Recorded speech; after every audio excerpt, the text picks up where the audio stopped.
அனைவருக்கும் வணக்கம்.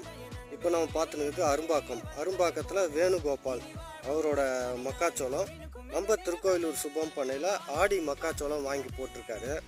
அது பார்த்தீங்கன்னா நல்லா க்ளீனாக முளைஞ்சிருக்கு, ஒன்று கூட பழுதில்லை. பாருங்கள், நீங்களே பார்த்துன்னு இருக்கீங்க, எங்கேயாவது பழுதாக இருக்கான்னு பாருங்கள். நல்லா அருமையாக இருக்குது.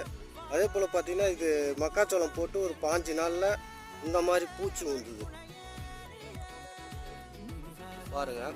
இந்த பூச்சி உந்ததுக்கு நம்ம திருக்கோயிலூர் சுபம் பண்ணையில் மருந்து வாங்கி போட்டிருக்காரு.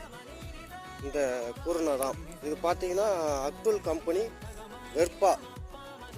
இந்த குருணை வாங்கி போட்டதுக்கப்புறம் இந்த மாதிரி பூச்சி அரிக்கிறதெல்லாம் நல்லா ஆயிடுச்சு. இப்போக்கி நல்லா மக்காச்சோளம் சூப்பராக இருக்குது. இந்த மாதிரி நல்ல விதைகள் மருந்துகள் தேவைன்னா நம்ம திருக்கோயிலூர் சுபம் பண்ணைக்கு வாங்க. மறக்காமல் நம்ம சேனலை லைக் பண்ணுங்கள், ஷேர் பண்ணுங்கள். நன்றி, வணக்கம்.